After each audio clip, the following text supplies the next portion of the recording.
world. So thank you for joining today's session number 3 of this free PMP course based on PMBOK version 8. So far, we have completed 2 sessions, and in the session 1, we've had very good, nice overview on the changes in the PMP exam. Okay, and we have also shared the recording of that session on YouTube and the form for filling out the code for that session for those who want to get the certification of attendance. The form will close in a couple of hours from now. In session 2, we've started deep diving into the PMBOK itself. First, we've had a look on the MORE framework. And by the way, PMI offers a free course and certification on MORE.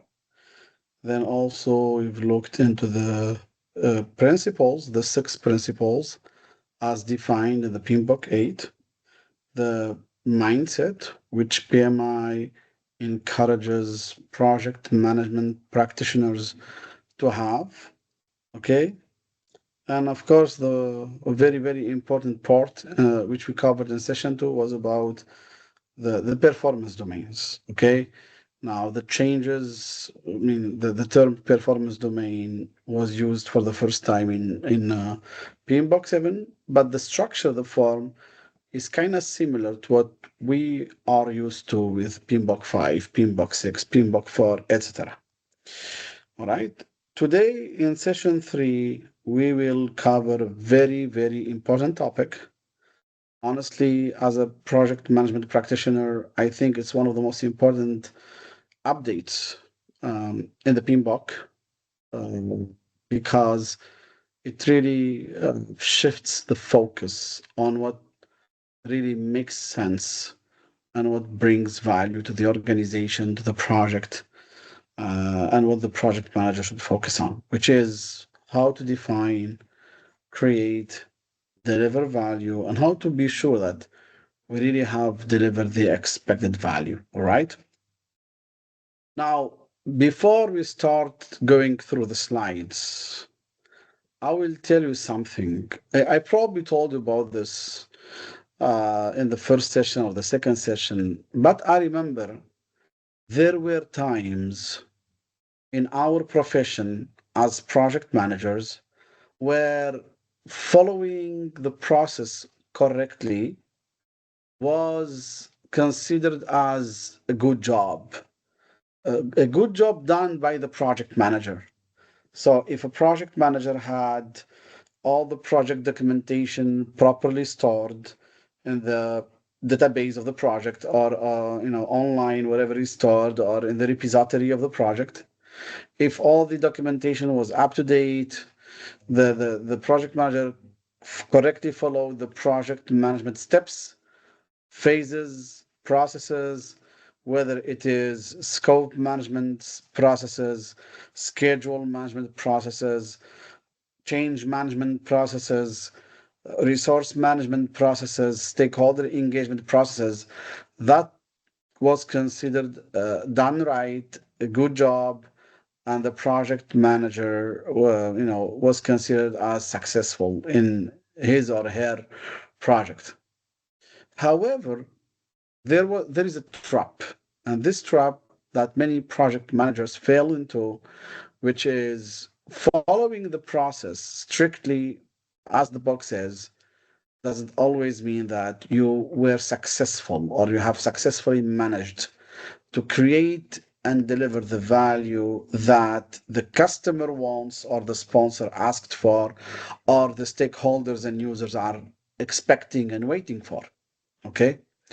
So the first change that came along was how to shift the focus. No, I wouldn't say shift. Let me rephrase that. How to add or to prioritize in the focus of the project manager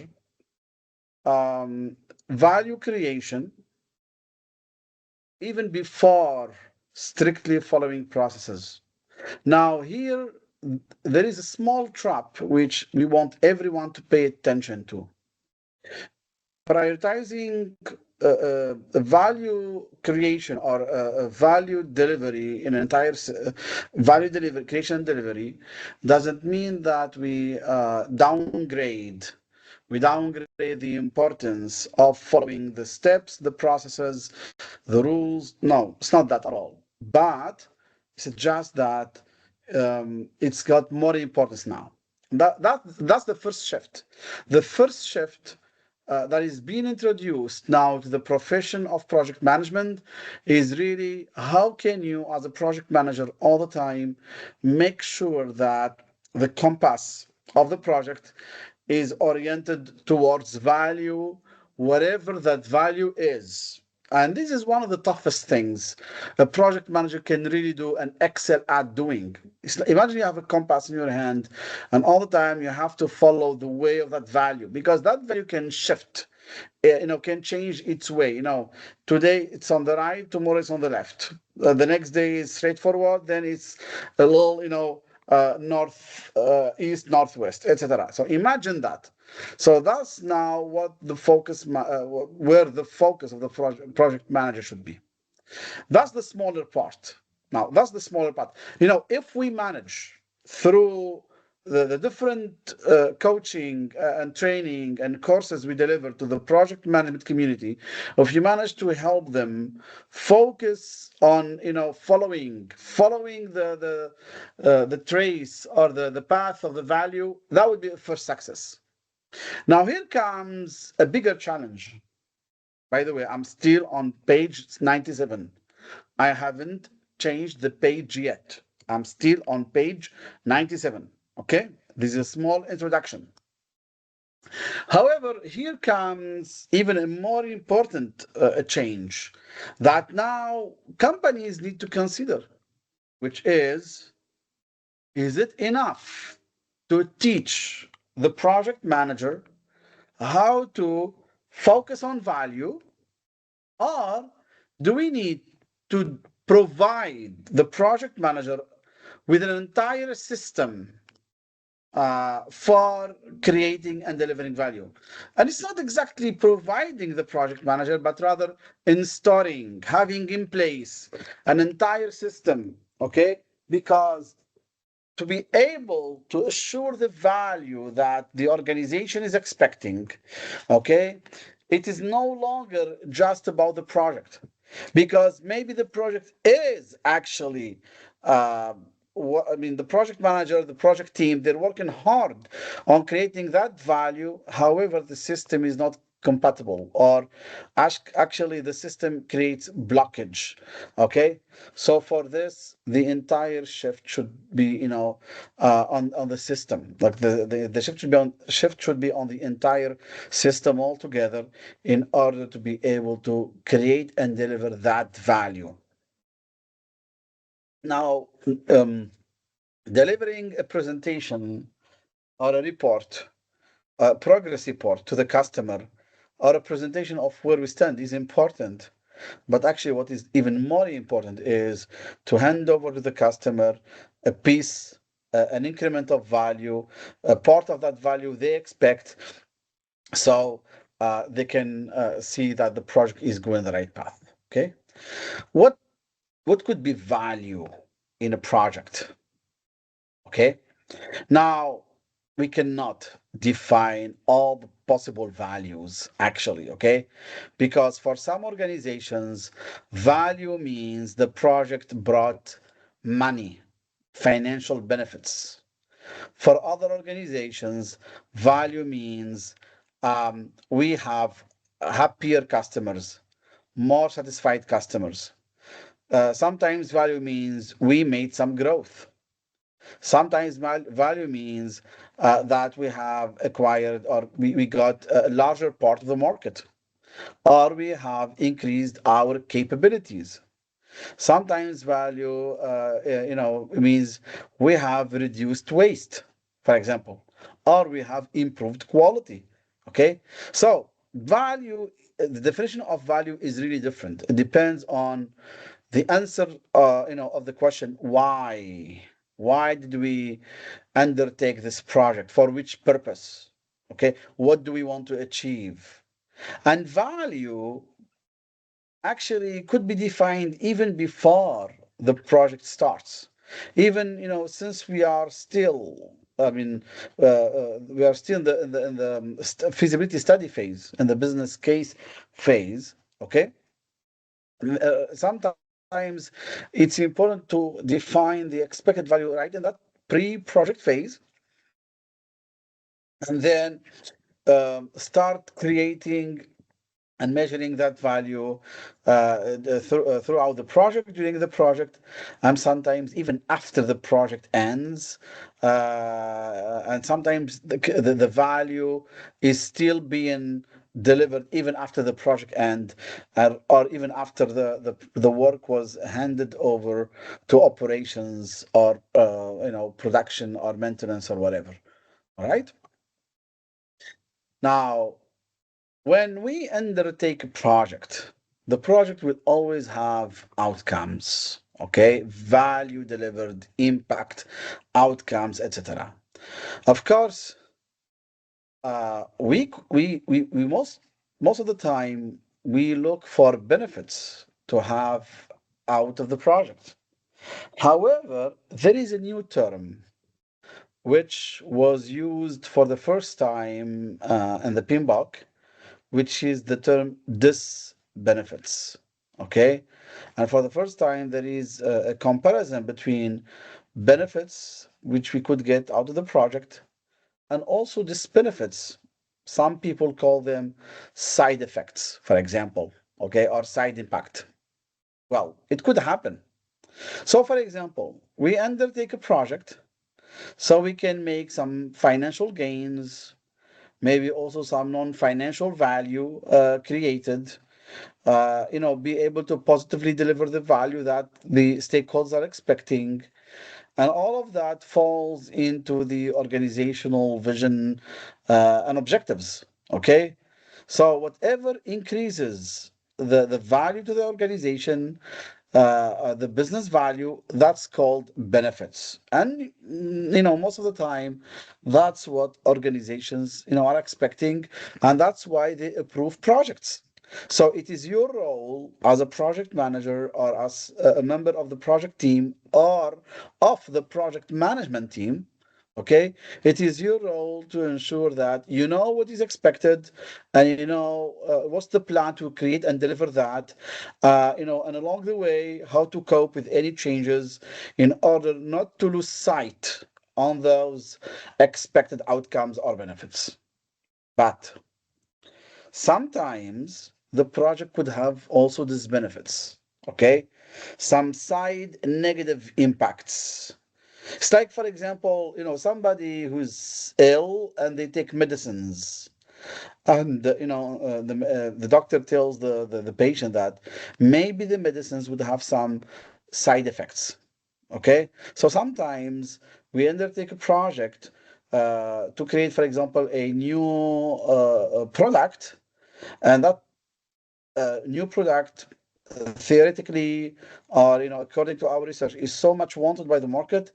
However, that new project could bring some disbenefits, such as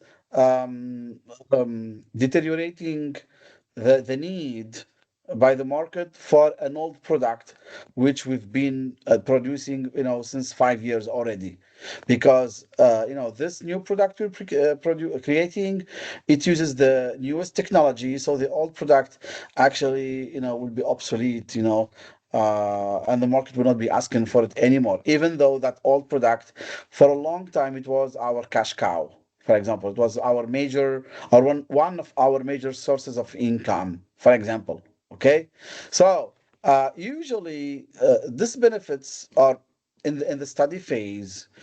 There is a section called expected benefits and expected disbenefits.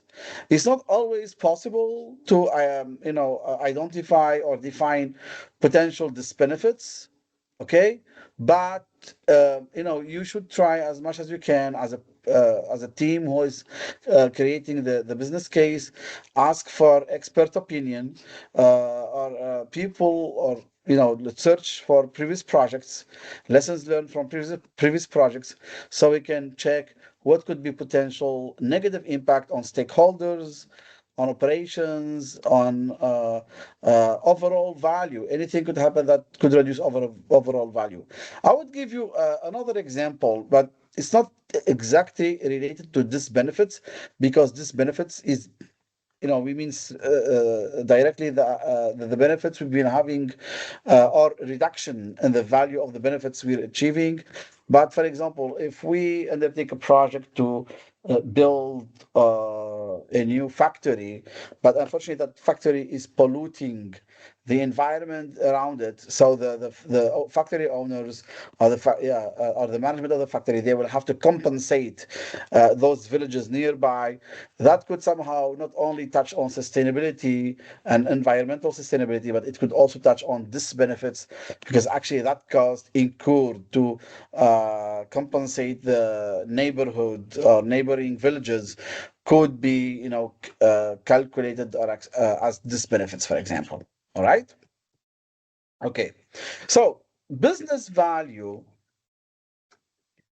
of course. Now, one of the most important things, and we will, in the full training, we will learn how to do that, step by step. How can we quantify the benefits? How can we measure the benefits, and make them tangible, right? Um, and this is one of the new things, new functions that the project manager will do. Not only understand why the organization wants such deliverables, for example, or why the customer is asking for such features. We need to quantify what are the exact benefits that will be achieved, realized out of these deliverables, or out of this project. Okay, so quantifying sometimes is easy, sometimes it requires deeper analysis to be able to really know for example, how much benefits this project is bringing to each department separately, or each part of the project, how much is actually bringing in terms of financial value, or even not just financial value, even sometimes some other types of benefits need to be quantified. Like, for example, we work on a project, and somehow there is an increase in the visibility of our brand. Now, of course, that could be labeled as intangible benefits, the increase, or the in the visibility of the brand.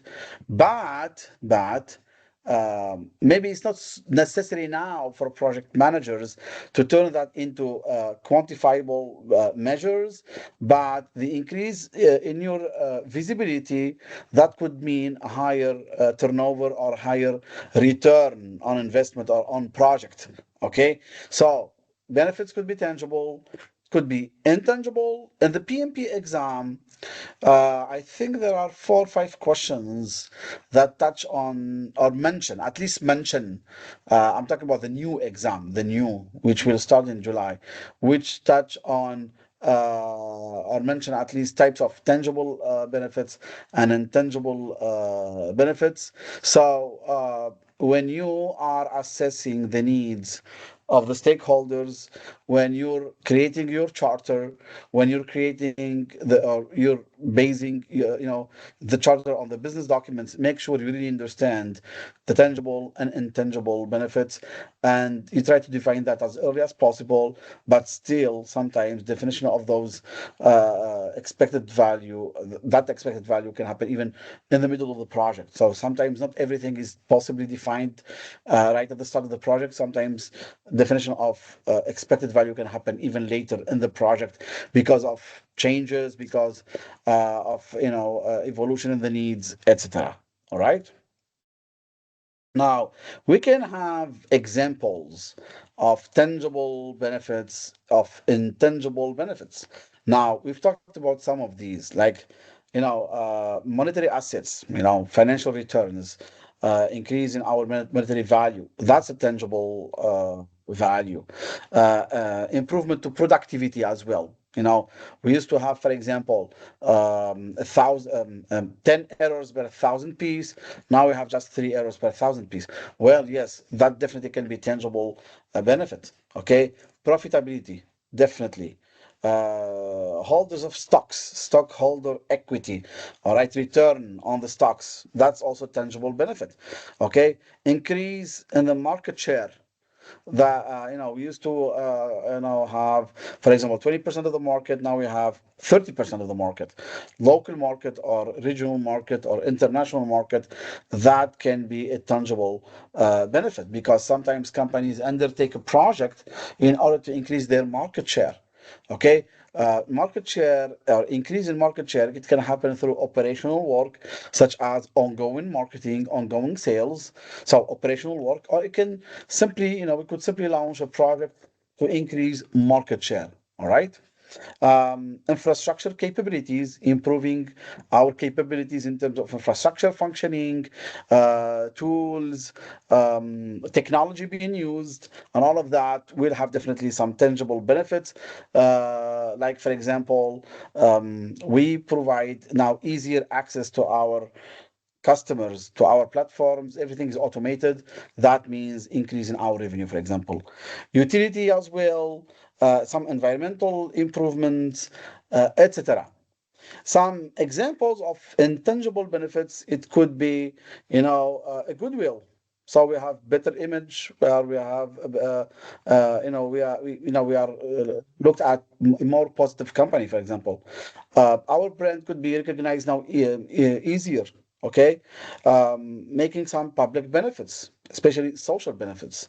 Okay, maybe we acquired some knowledge from this project, even though we did not make tangible benefits. Okay, but at least we acquired certain knowledge, and now we can undertake better projects from which we can make tangible benefits. So I'll give you an example here.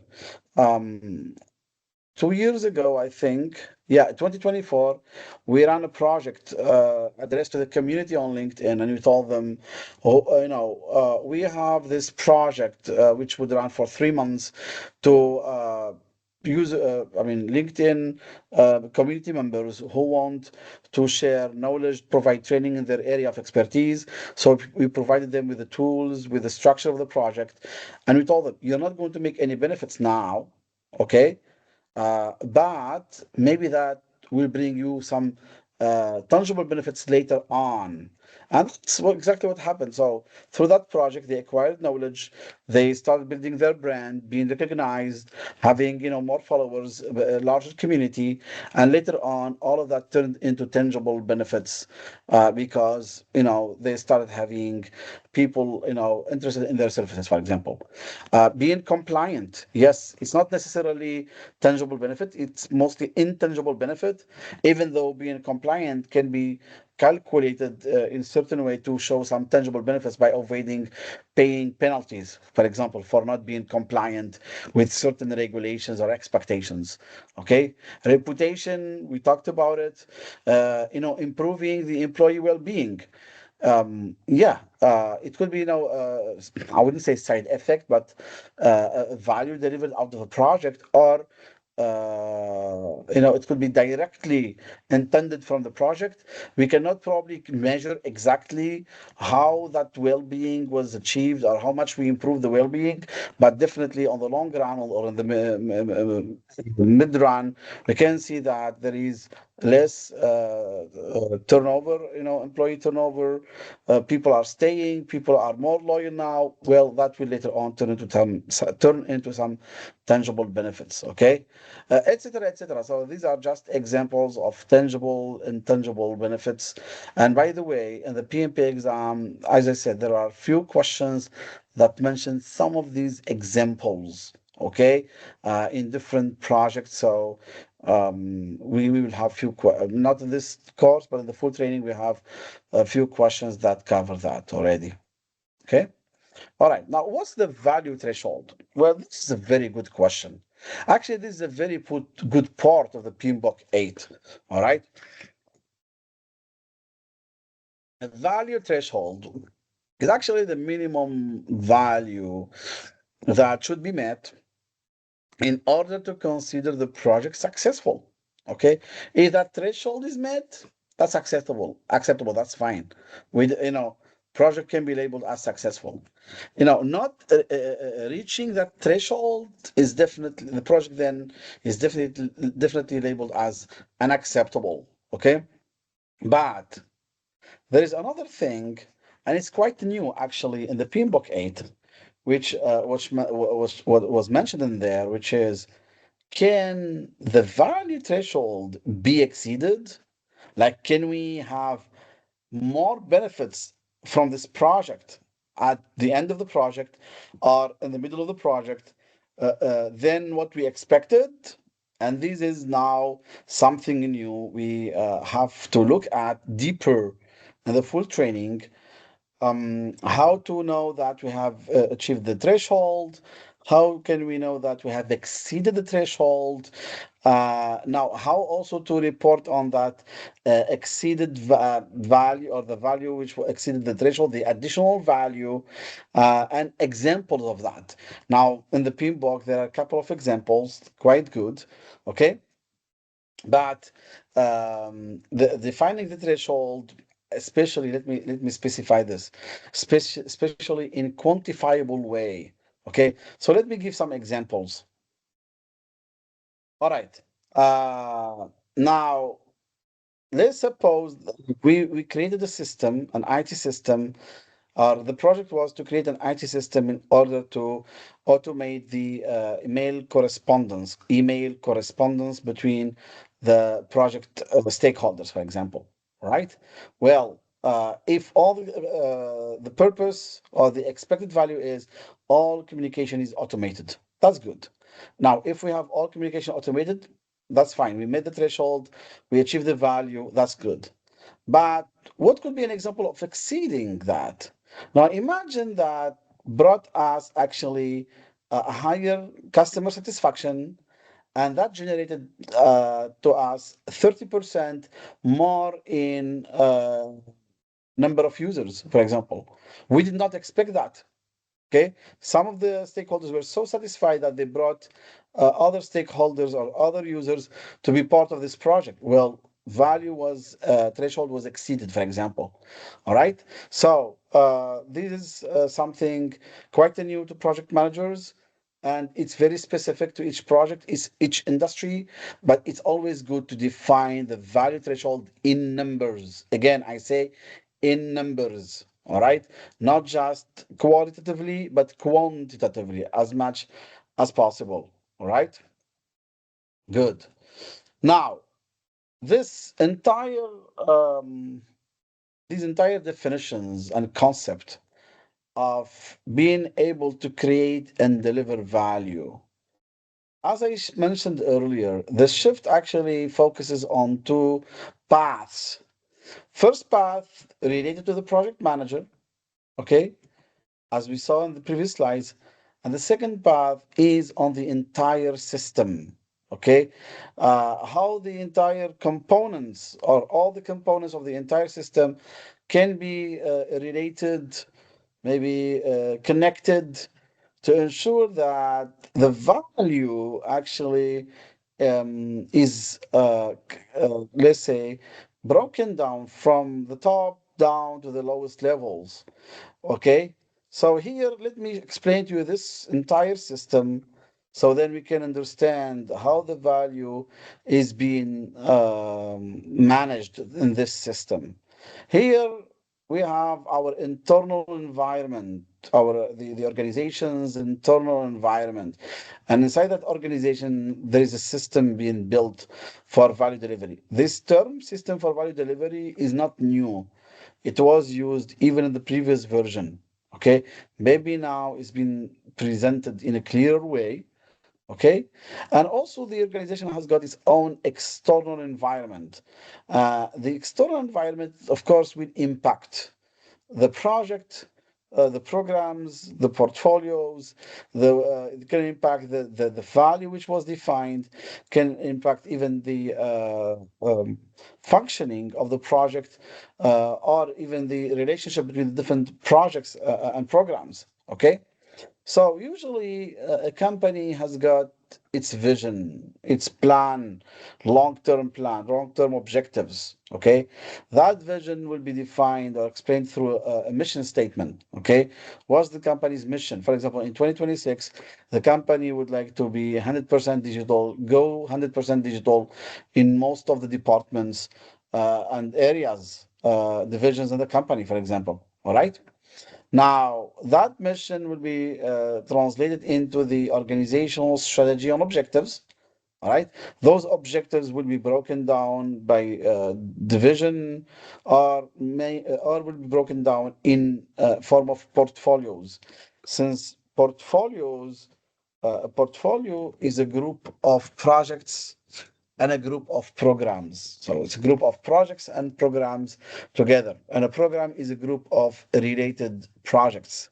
So that's a portfolio. We will see an example later on. All right. So portfolios usually are on a strategic level. Okay. Portfolios are composed of projects, programs, maybe other operational work, and the purpose of the portfolio is to fulfill or achieve the strategy of the organization. Now, in an organization, there could be one portfolio or multiple portfolios. Depends on the complexity of the environment, depends on the size of the company. Okay.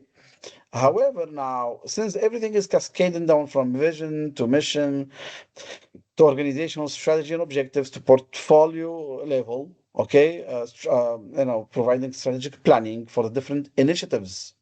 So the portfolio, it oversees the different initiatives happening, okay, within the programs, the products, etc. And then all of that will be broken down into authorized programs and projects. We call them the projectized activities. All right. So that strategy, that organizational strategy, governed by a portfolio in the form of a portfolio, we see in a while an example. We will see an example in a while.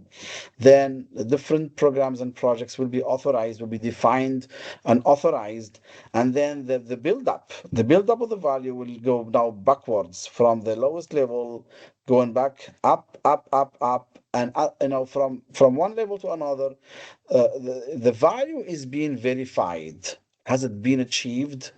Was there enough support for the lower level in order to achieve the value, etc., etc. Okay. The value can be also achieved through management of ongoing repetitive operations, or the creation of new products, or creation and delivery of products. Okay, all of that should contribute to the achievement of the portfolio's objectives, which by its turn contributes to the achievement of the organizational strategy and objectives. Okay, in all of that, company or organizational resources are being assigned and being utilized in order to fulfill or complete all of that system. Now, why this is important for you, even if it's just one simple slide.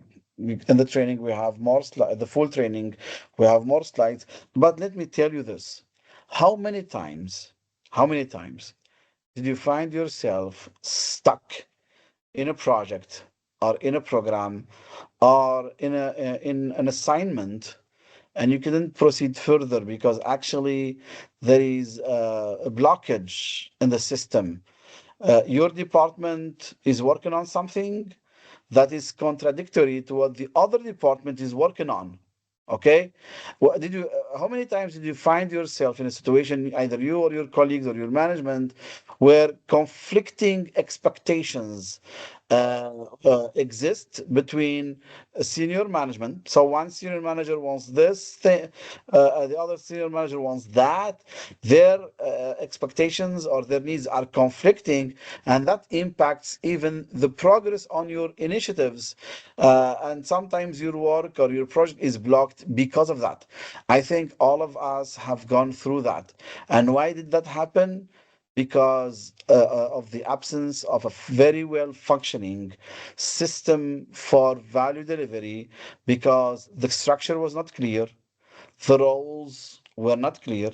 There is no clear governance, and we're going to talk about governance in this session, etc., etc. Okay, so to resolve all of that, you could simply take this simple structure, this simple pyramid, put it in front of you in the company. Of course, not you, maybe senior management could do that, or even you, as someone who started learning how to do that.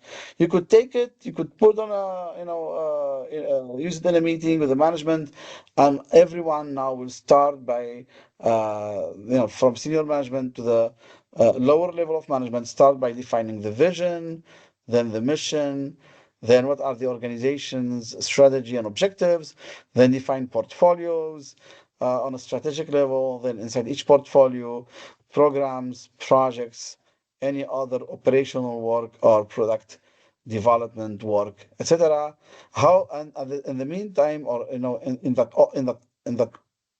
of that process, define the resources needed, how to utilize them, etc. That could be a first step.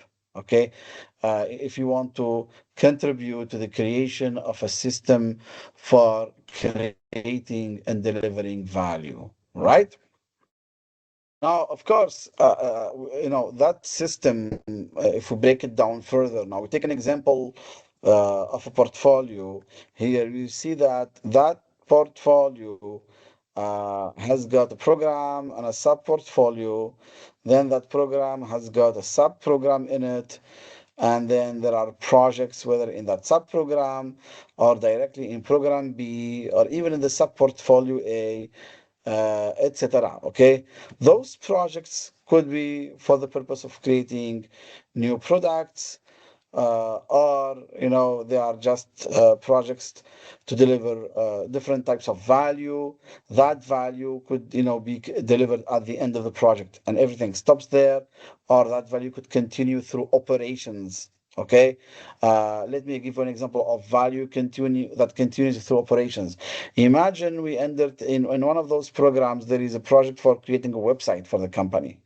The purpose of that website is to sell our products online. Now, the website creation project will end after, let's say, 9 months. For me, I am the ideal maximum duration of a project is 9 months. That's for me. It's not written in the book. It's just for me, coming from experience. Now, once that project of website creation is over, does it mean we will not generate value anymore? No, because the continuity of the sales on the website, that's part of operations, and it is part of the internal environment which contains the system for value delivery. All right. So it's all connected. And in order to avoid chaos in organizations and be able to really track the value delivered out of projects, since projects are not independent, they're not solo created.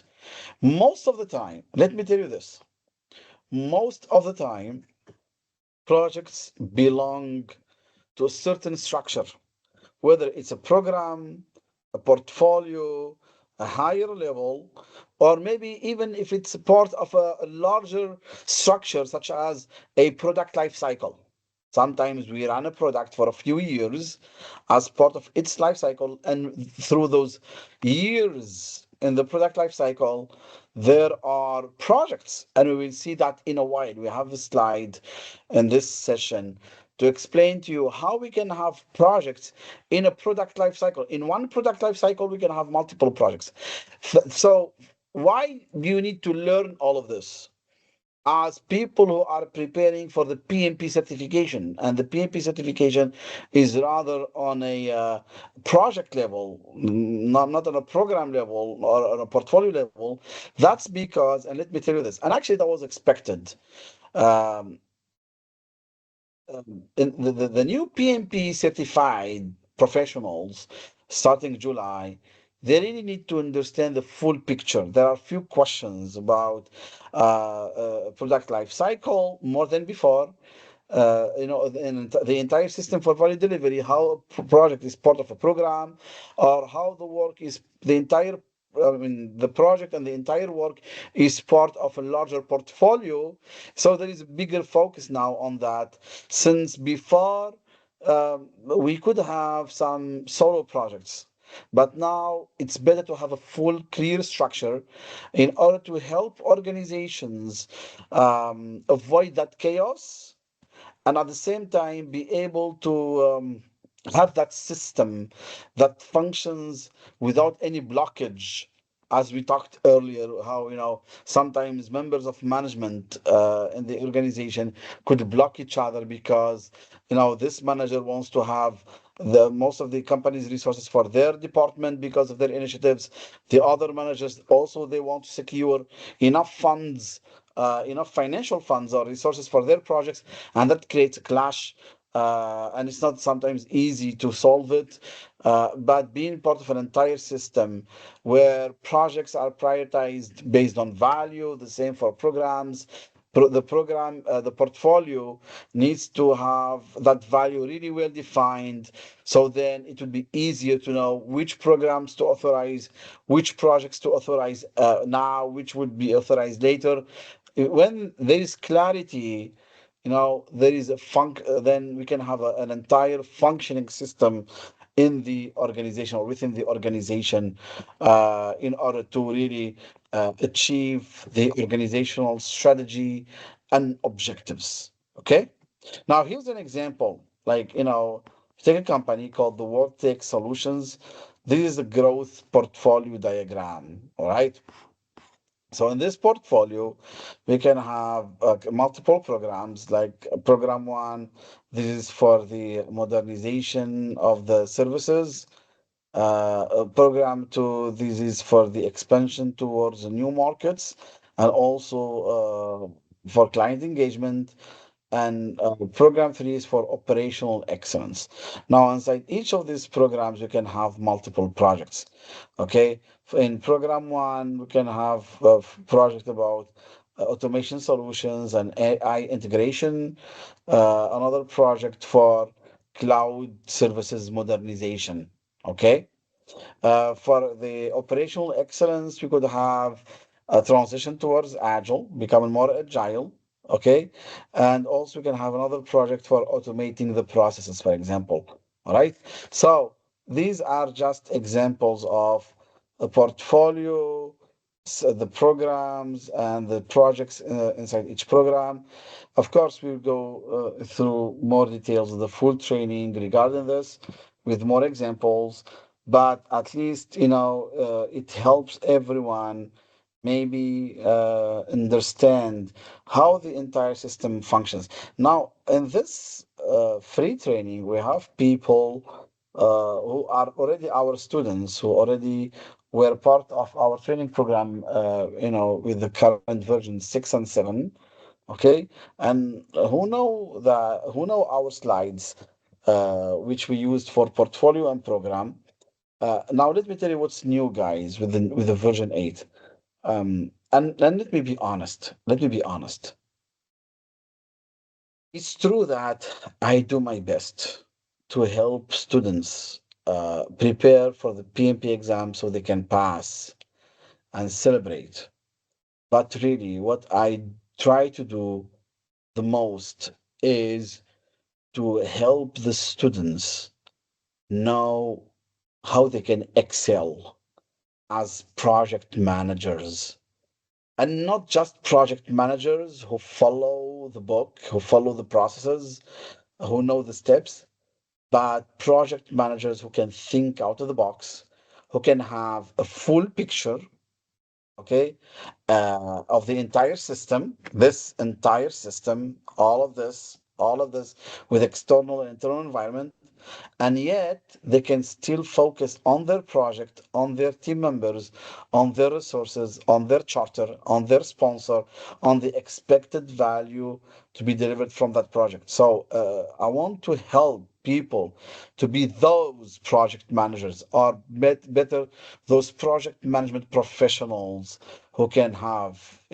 focus on the project, but at the same time who are capable of understanding their surrounding environment, whether it's an internal environment or an external environment, and the changes and the impact coming from each part of that or those environments, and how they need to follow and respect the structure within the program, the sub-programs, the portfolios, the sub-portfolios, etc. Okay, so working in a clear structure and not just focusing on your project as if it is totally independent from that bigger and larger structure.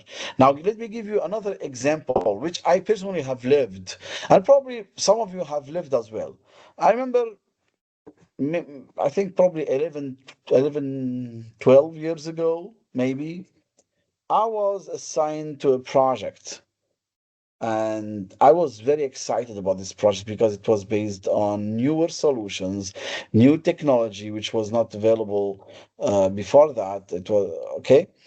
However, when I started working on that project, I was focusing on my project, but I did not know. I did not know. For some reason, I did not know that my project actually is part of a program where there are other projects. Each one of those projects is delivering a component which will be merged all together into one larger product. I thought what I was delivering was a finished product, and yet it was simply a finished solution, but not a finished product.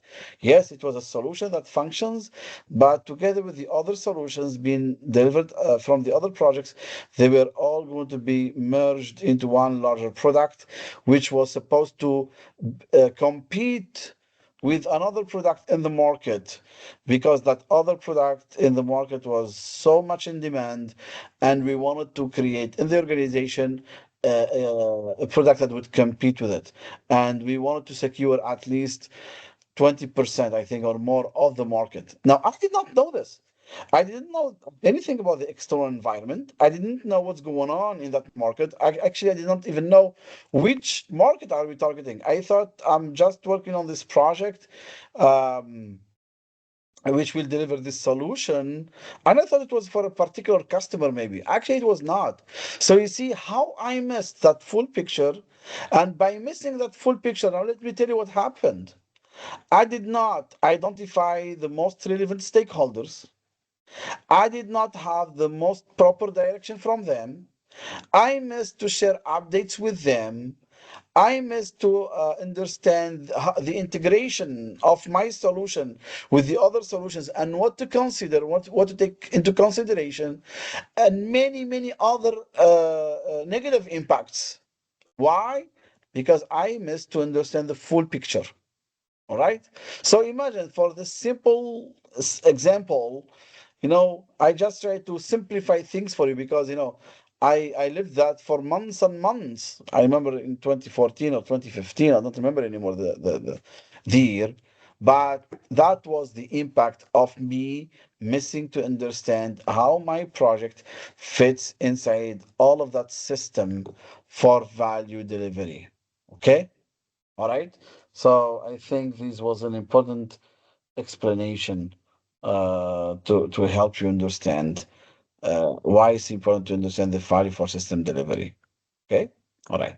Now, something important also, the PMBOK focuses on or stresses on, which is sometimes grouping projects inside one program, or grouping programs and projects inside a portfolio, will deliver higher value than having them managed separately or independently. All right.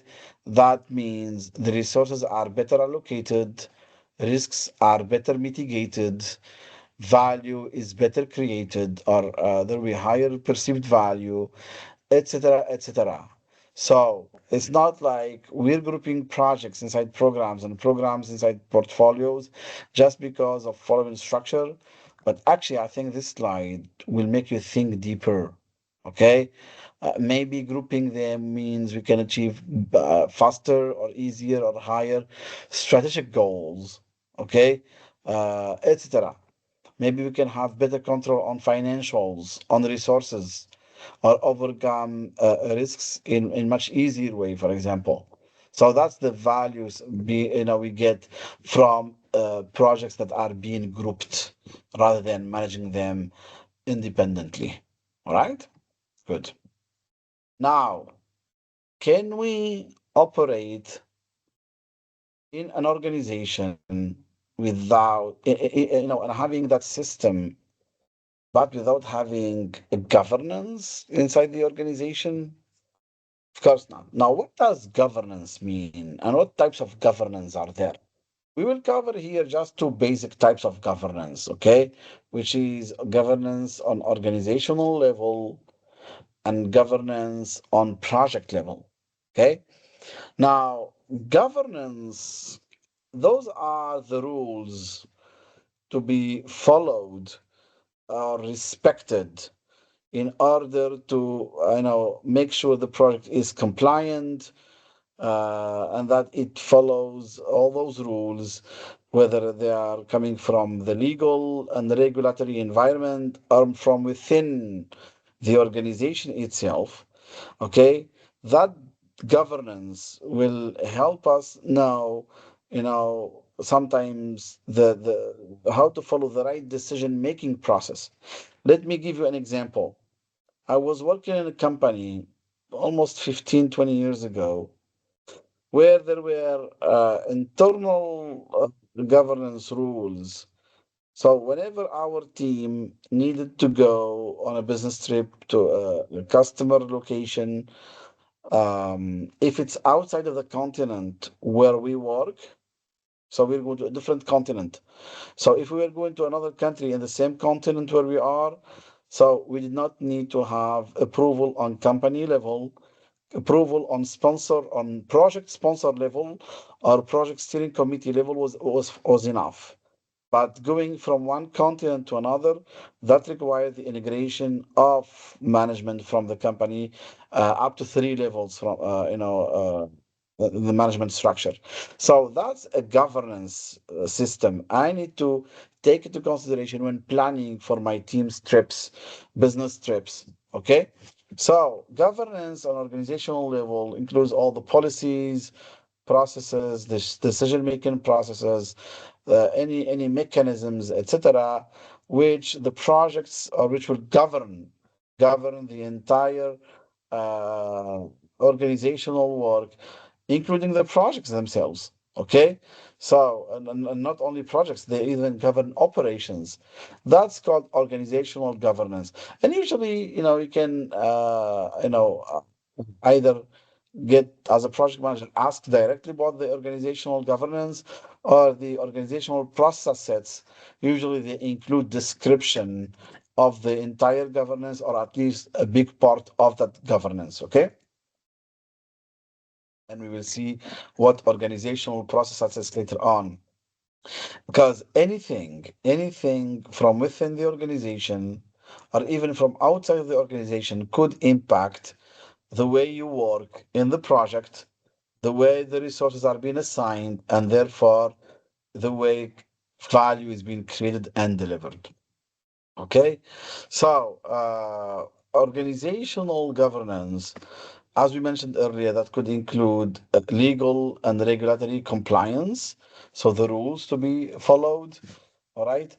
Um, Organizational governance helps define the ethical, the social, the environmental duties to be respected, to be taken into consideration. Okay, it helps align the different initiatives with the strategic objectives in order to govern the entire system for value delivery. Okay, the support it supports the mission and the vision of the organization, setting the policies for the operational work, risk thresholds, financial capabilities, etc., for the purpose of maximizing the value delivery. Okay, so of course this is just a snapshot of organizational governance. Deeper explanation, of course, is provided in the full training, but that's the main or the core purpose of the organizational governance. Now, even though here talking about organizational governance, we will talk about project governance in a moment, but let me also make a linkage between project governance and organizational governance through the role of the PMO, which we will see, at the end of this session. All right. Okay. Now, the project governance, uh, we saw in the last session, and I have explained to you guys how, for example, previously in PMBOK 6, PMBOK 5, PMBOK 4, we had in the process groups table, for those who know PMBOK 6 and 5, or even just 6 is enough. In the process groups table, always the first knowledge area is integration management, project integration management, okay, which is the integration of the entire processes and work together. Now, in the PMBOK 8, we no more use integration, or we no more call it integration knowledge area. We call it now governance performance domain. Okay, so can we succeed in a project without clear governance or governance structure? No. Governance is so important because it regulates the way we operate in the project. When can we escalate, or when should we escalate, to whom to escalate, in which condition to escalate? Now, when not to escalate, when to take a decision on our own, when to go back to the steering committee to get guidance, uh, what to do in certain situation, especially situations which arose in previous similar projects and now have become part of the lessons learned of those projects. And those situations, we need to pay attention to them, etc., etc. So governance is the same way you understand it. Now, all of us live in countries. So I think in this session, we are hundreds of people, and I think those hundreds of people live in tens of countries. Okay, maybe guys, you could write in the comment, where are you currently based? I would like to know personally, people, where are you guys based? In which countries? Probably, we're gonna have tens of countries like Tunisia, France, Algeria, maybe Canada, maybe Germany, maybe Saudi Arabia. It could be any part of the world: Canada, United States, Latin America, Asia, Africa, parts of Europe, Australia. Okay, now we all live in different countries. Okay, now each country has got its own government. You know this. Why do we have governments in countries? So they can regulate the life, and it's the same for organizations and projects. So governance help or makes the process clear, makes it clear for decision making, for approvals, for validation, for controls, for direction, etc. Now, your project governance could come from different sources or could be defined based on different sources. Okay, reviewing the PMO guidelines. All right, important. We will talk about that maybe later. Organizational process assets, like you go back to the assets, the internal documentation of the organization. Let me simplify that. I will simplify that. Organizational process assets, it could mean the internal companies, processes, guidelines, knowledge bases, etc., where there are directions which we need to take into consideration in our project governance, as mandated by the company, either because of the specifications of the industry of that company or organization where we work, or because of the specification of this project, or for any other different reasons. Okay. Also, sometimes the business context itself. could oblige us to take into consideration certain input for the governance of the project, especially if we work in sensitive or on a sensitive project like, for example, data migration project. Imagine we are conducting a project in the banking sector, and we're working on data migration of users, millions of users from country A to country B. Well, there are certain regulations to follow, and therefore certain structure and the governance to have. Okay. Now, of course, the purpose of having a clear project governance is to be able to achieve the intended value. That's one thing. And to have compliant deliverables and products. Okay, so not only achieving the benefits and the value, but also be compliant.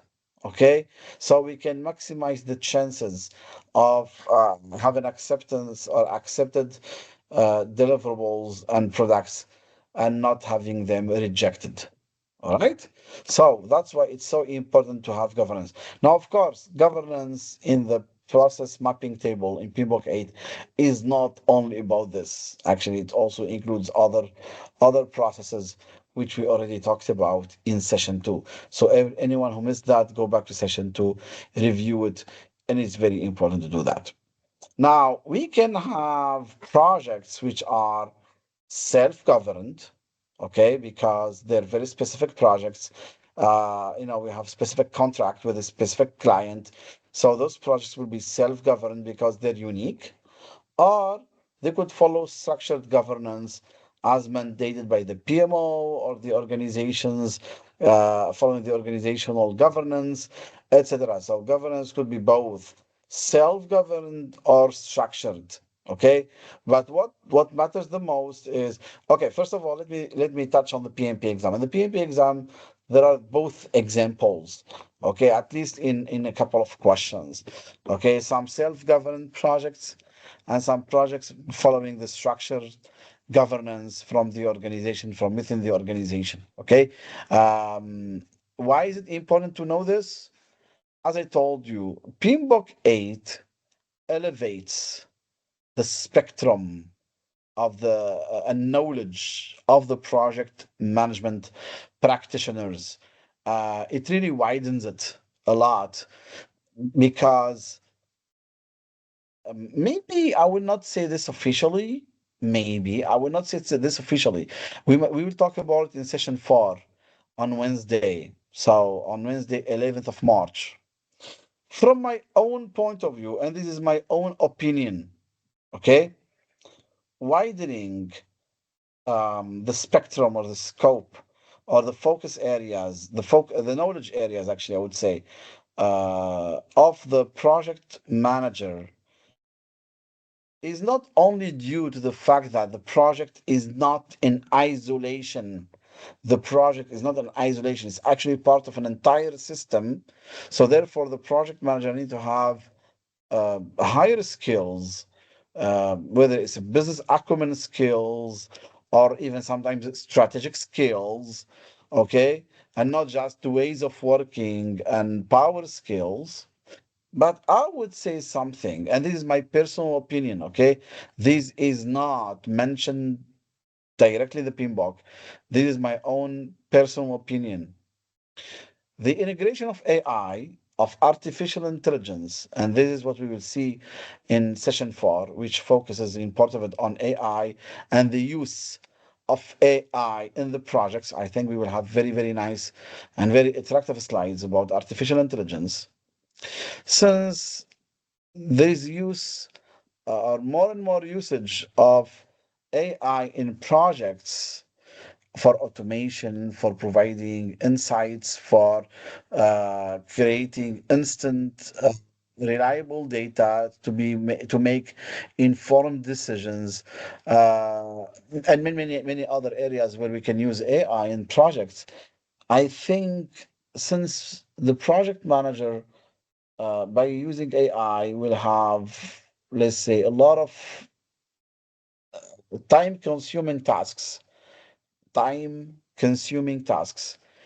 being handled by AI, that will give some free time or additional free time to the project manager, which he or she could focus on strategic functions or higher functions than before. And that's why I think there is this focus in the PMBOK 8 on new skills that were not in the focus before.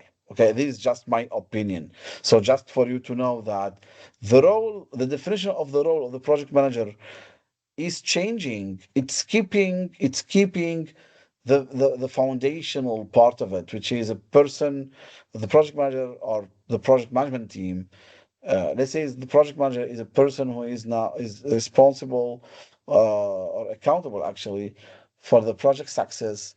Who works together with the resources in order to create and deliver the value, but at the same time, who's got now probably a larger perspective uh, because they could do that if they would maybe integrate more AI into their project management. Okay? All right, we're perfectly on time. That's great. Now, I would like to go talk a little bit about some practices, maybe basic definitions on project management in organization. uh, I did not finish with the part about value. However, now touching on other subjects will probably help you understand how to have the larger vision or picture on creating and delivering value. Now, one of the most basic definitions, and I promised since 2 or 3 weeks ago when I announced for this free training that this free course will be suitable for all levels. And by the way, let me even open a bracket here. Even people who don't have yet the prerequisites for the PMP certification and they think of maybe going first to the CAPM, the Certified Associate in Project Management certification offered by PMI.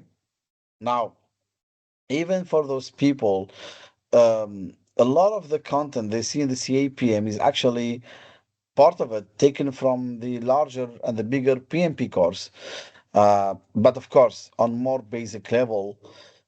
So that's why understanding the difference between projects and operations is important for people from different levels. Now, we saw in session one the definition of the project. Do you guys remember the definition of the project? Any one of you who remembers the definition of the project, please write it in the comments. I would be really interested in reading your comments and see which ones of you still remember the definition of the project in the new PMBOK 8. Now, the project is temporary. It's a temporary initiative. Okay, it's got a beginning and an end. It's usually in a unique context. So each project comes from unique context, or it's undertaken in a unique context, or it is itself a unique context, and the purpose is to deliver value. Okay, that's what projects are about. All right. However, operations are different. Operations are repetitive, they are ongoing. Okay. The purpose of operations is to maintain the status quo. Okay. So if we're making profit by selling certain product, the purpose of operations is to maintain that profit or to maintain whatever status we have. Okay. And usually in operations, we have homogeneous teams, people of the same specialty working in groups, depending on the nature of operations. Okay. So I don't want to go back to the 1920s, with the Fordism or any other, you know, eras, but you probably got my point. Okay. Now, I can give very simple examples of projects and operations. Now, um, All the activities undertaken to launch a new product, let's say it's a new car model, that's a project. Now, building a new car model by an OEM, like a car manufacturing company, uh, that's a project. However, the moment that car model is approved, and it can go now to production in series, well, that becomes operations. Okay, so operations is the repetitive work. We're going to create thousands and thousands of that car model. That's operational work. Approved prototype by management, that yes, that's the model we want, that's the status we want. Well, that's a project. Okay, and the examples are numerous. Like, building a hotel is a project. Running the hotel after the opening, that's operations, etc., etc. Okay, and probably one last example I would give, because it repeats a lot in our lives, which is, for example, we want to launch a business.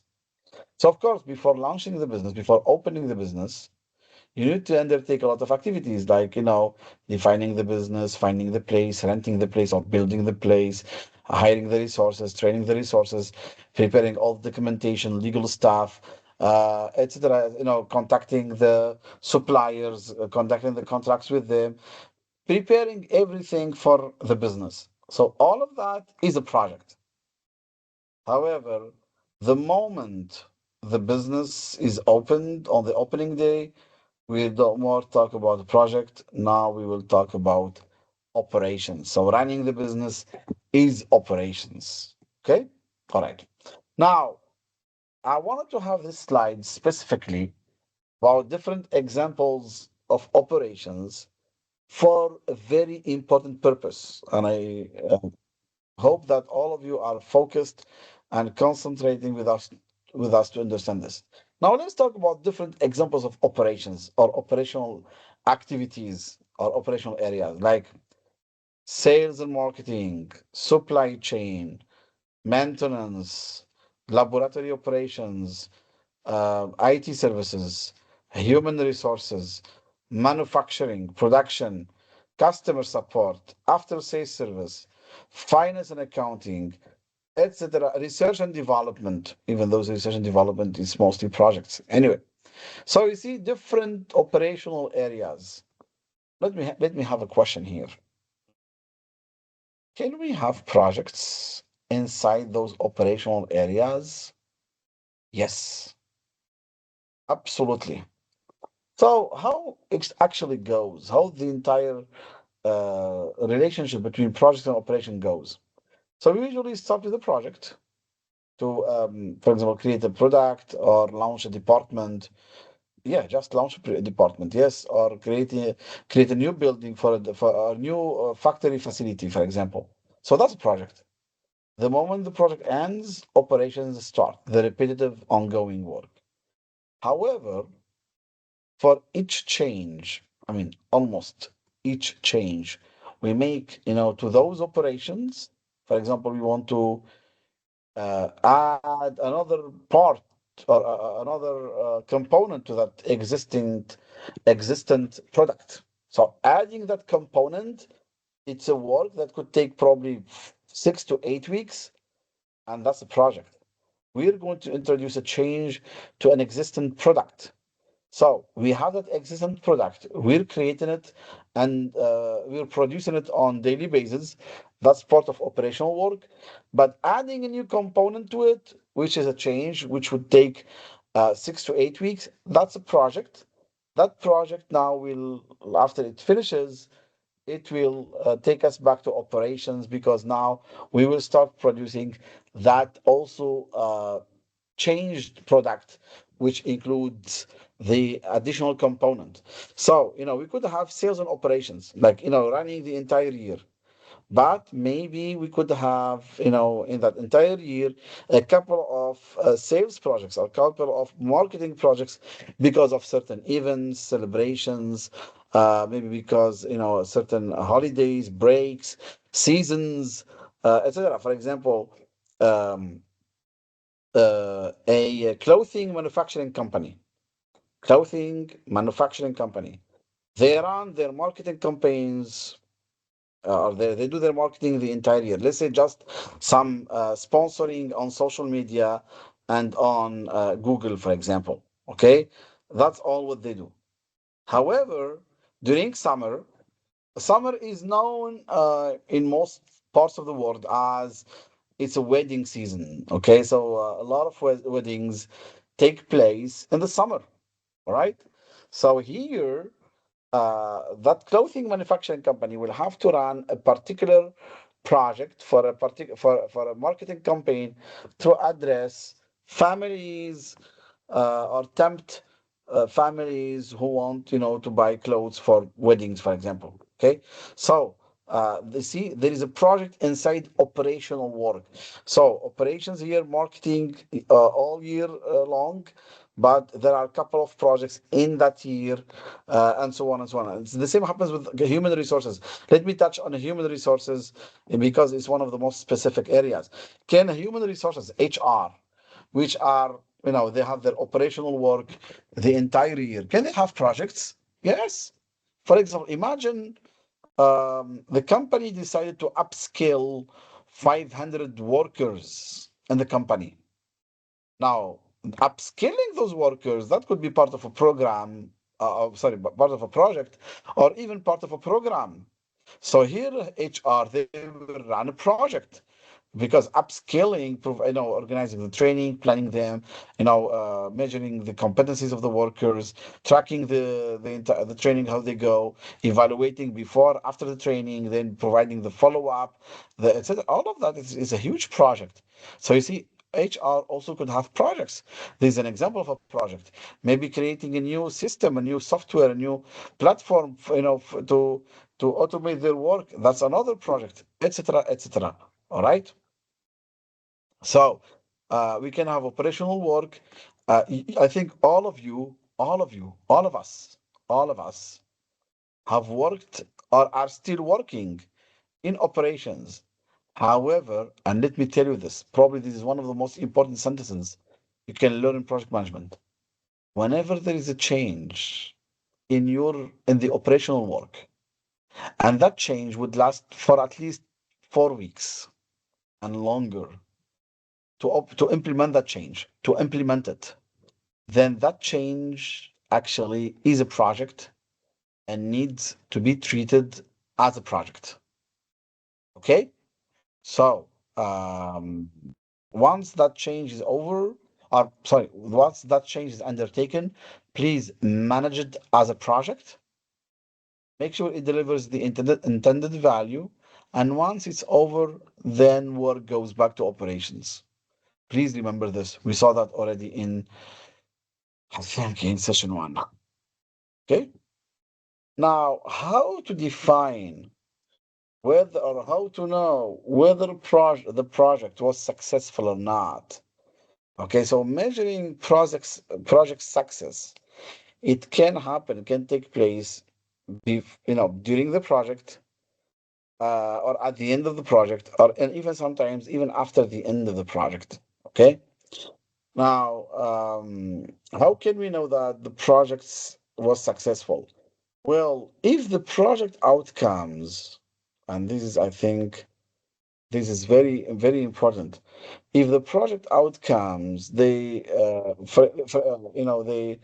meet the expectations, if the project goals were achieved, I think importantly, if the business value was realized, it means we do have return on investment. Okay, so we've covered for the cost and we've made additional benefits, or we achieved higher business value than compared to the investment. And also, sometimes if there was innovation delivered or higher quality deliverables delivered. Now, of course, it depends, but usually there are different factors and metrics how to measure the project success. Okay. But project success, and this is a new thing with PMBOK 8, is not new. It is not new in the project management profession. I personally was taught this 20 years ago, maybe. But in the PMBOK 8, it focuses now also on the success of the project management processes. Because maybe you have delivered the project objectives, you achieved the project goals, but maybe your project management work was a catastrophe. Okay? No documentation, no configuration matched the plan, no documentation saved in the repository, etc., etc. So you don't want that. So now also success now touches on the project management processes and how they're applied. Was there an efficient use of the different resources, time and budget? Maybe there was a waste of resources. Maybe there was a bad management of resources. Maybe some resources were underutilized or overutilized, for example. Okay? Were stakeholders' expectations documented and met? Okay? Were risks handled properly? Did the project manager apply effective reserve management techniques, for example? Or change management? Was the change management process followed properly? Did we did we have zero scope creep in the project? And of course, you as project managers, you need to remember this forever. You can never have scope creep in your project. Your project should always have zero scope creep, zero. Now, I know that some people are surprised to hear this, but this is basic knowledge we have in project management. You are not supposed to ever have any scope creep in your project. I don't mean scope changes. I mean scope creep, which is the uncontrolled changes, or changes which were not documented and controlled, and changes which did not go through the change control system and through the change control board. Of course, I'm talking now about generic project management, whether it's waterfall, whether it's hybrid, whether it's generic. For agile, it's a little different, but still we cannot tolerate any scope creep. Every project should end with zero scope creep. The project cannot be successful with even just one simple scope creep, one simple uncontrolled change. Okay? So the project success is not only the success of the outcomes, it's also the success of the application, the proper application, okay, of the project management processes. Okay, so this is so important to remember. All right, you don't want to end your project. Uh, yes, you have delivered the deliverables, but your project management work is a mess, or actually the resources were overutilized or whatever other reasons for poor project management process application. All right? Okay, good. Now, how can we assess the project success? Well, we can read this uh, slide forward and backward. Now, senior management or senior leadership in the company, they usually define the strategy which fits with the organization's vision and mission. Now, that strategy will be fed into portfolios. So, portfolios will be defined. On each portfolio, there will be portfolio manager. Okay, and portfolios need, when they're defined, they need to be defined in a way that they will contribute to the achievement of that strategy. Then, desired outcomes, benefits, and values will be defined and broken down into programs and projects, as we have seen earlier. Now, those projects will deliver deliverables, which will be sometimes handed over to operations and product life cycle. Now, when we say products, we mainly mean the product life cycles. Now, those products and operations, now going back to the projects, they could ask for some fixes, some improvements, maybe some adjustments because of some errors in the functioning of the products, or maybe some errors in the operations or need for adjustments in the operations in order to fit with them or to respond to the market needs. So imagine we have created products. For example, we've created a website. So one of the projects gave a website. Now, once the website is complete, it's handed over to operations. Now, operations or sales teams, they usually every week update our website with the new products, or every month maybe. They put the new products in there and they start their marketing campaign on the website. Now, maybe during that process of marketing and sales on our website, new trends in the market emerged.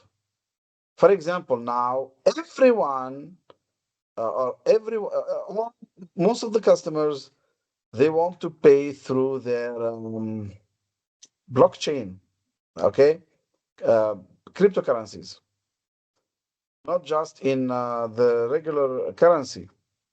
So was not part of our website payment system. So operations will ask back for adjustments, to make updates. And therefore, we will create a new project which will integrate this cryptocurrency payment system in the website, for example, okay, which was not available. So you see how operations ask for an update and adjustment. Takes us back to a project, okay.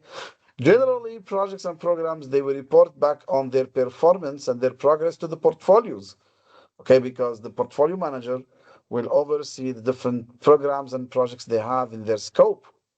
Okay.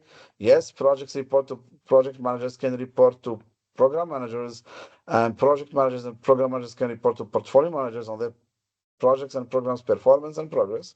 And by their turn, portfolios, they will also report on their performance to senior leadership in the organization. And also, there is a direct sometimes connection between operations and products to senior leadership, not only in functional organizations, not only, even in matrix organizations or projectized organizations, that straight line between operations and products and senior leadership exists. You know why? Because senior leadership, they could contribute to the definition of the product life cycle, for example, the product roadmap. So over the next years, how do senior leadership want to see the evolution of the product? Okay, which features and functions it should offer, what to focus on, what to prioritize, etc., etc., etc. Okay, so and also the outcomes and benefits coming out of operations to maintain status quo, for example. Okay, that definitely will be reported to senior leadership, because senior leadership, they don't oversee only portfolios, programs, and projects, but there is an important part of the organization's activities, which are operations and the life cycles of the products. Now, if you think what I have just said is difficult, is complex, it's fine. Look, it's fine. All what you need to do is tomorrow, Tuesday, when I will share the recording of this session on YouTube, okay, listen to it again and you will understand much better. And by the way, guys, if you want to really get the certification of this course, including the Primavera certification for those two sessions, make sure to like and share the summary post so it can reach more people and more people can benefit from it. Okay? All right. Of course, the project is not isolated. It is influenced by internal and external factors. We call them the enterprise environmental factors, and also it follows the organizational internal process assets, whether it's processes, policies, procedures, knowledge repositories, knowledge bases, etc. I mentioned those earlier, but what if we have a deeper and a closer look at them? Okay. So, what are the enterprise environmental factors? They could be internal, they could be external. Internal factors such as the organizational culture, which could impact the project. And yes, I've talked to thousands of people, and I think most of them, they confirm that the culture of the organization where they work, it impacts the way they manage their projects or the way their projects are being managed. Approval, length for certain aspects of the project, the way the authority the project manager can have, etc., etc. Also, organizational structure can impact the project. Internal policies and procedures, resource availability, information systems. These are internal factors which are important to consider. Some external important factors could come from government regulations and laws, some market conditions, changes, in the market conditions, especially consumer behavior, technology trends, etc. Some industry standards, the way the industry operates. Maybe there are new standards to be introduced that could impact also the project. Some political environment in certain regions, and what's going on in the world right now, and many projects now for example, in the Middle East, in the Gulf region, have been cancelled or suspended. Like, for example, PMI. PMI was supposed in April to have the global summit, or a global summit, one of those global summits in the Gulf region in Dubai, but they announced just today. Today is Monday, right? Yeah. They announced today that they actually will just now have that summit in Lisbon, in Portugal. Okay, why? You know why, guys. I don't need to explain why, but this what's going on in certain regions, it could impact certain projects, for example. Social and cultural factors as well, coming from the surrounding or the external environment, which could, be taken into consideration. All right. Some internal organization assets or process assets that could be taken into consideration by the project manager while managing their project, like the change control procedures in the company. Is there a particular change management system or process to follow? Yeah. And how would that impact the project and the project governance? Standardized templates. You work in an organization which provides you with templates and tools to use, while managing your project. So you don't need to bring your own. It's already they have something that exists. The historical data from previous projects, also the performance data, which you could rely on while managing your new project. Lessons learned from previous projects. That's very important one. I could never, I personally could never start a project without looking or without touching on the lessons learned from previous projects. It's impossible. Okay, especially similar projects. That helps me really. So that saves me a lot of time.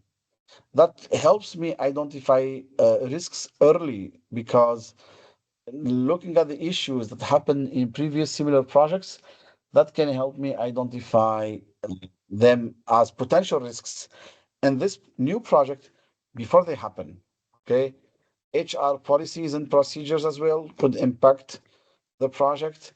Risk databases, which I just mentioned this, etc., etc. Okay, so these are just examples of organizational process assets. All right.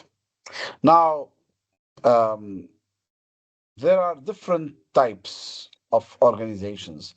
Nearly, I think, 9 or 10 types of organizations, even though uh, so far the focus is still on the 5 or 3 major ones. In practice, there are 5.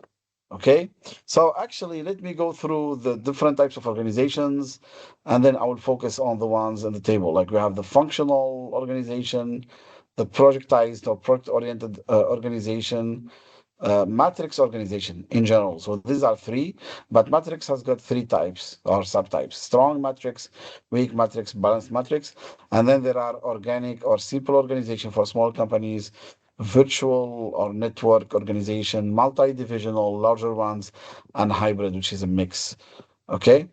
But usually we focus mostly on these three basic types.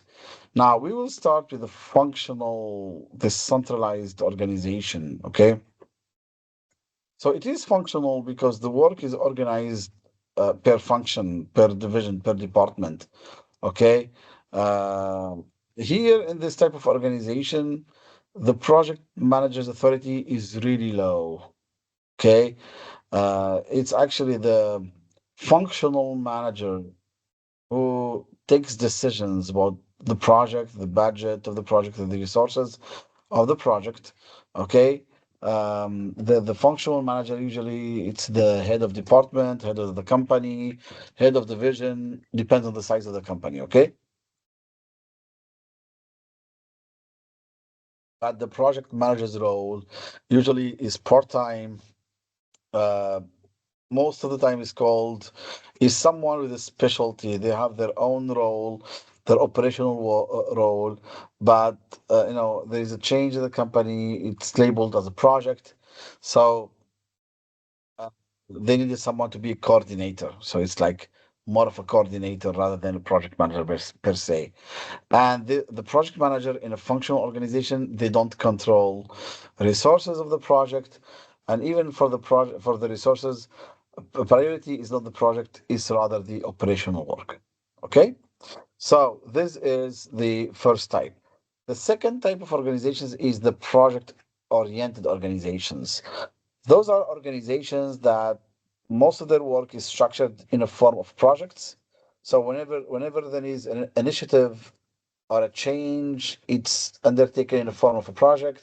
So in these organizations, there are project managers. They enjoy almost high to almost total authority. They have full time assigned full time, and the resources working on the project, like the project team, the priority for them is the project. So their assignment is almost total. And then there is matrix organizations, like there is a weak matrix, which is very similar to the functional. There is a strong matrix, which is very similar to the project oriented. And the balanced one is like in between. All right. So many people fail to understand the type of the organization where they work. But actually, if you manage to understand the type of organization where you work, it will help you know what is the level of authority you can have. And if there is a gap in the level of authority you have versus what is expected of you, you could simply talk about it with your management to explain to them, what blockage you're having because you work in a functional organization versus to what kind of authority or progress you could make if you were for example, in a balanced matrix, for example. Okay? So understanding the organization structure is quite important because it could impact your authority level and therefore the way you manage the project. Okay? We talked earlier about the product life cycle. We usually the product life cycle runs over years.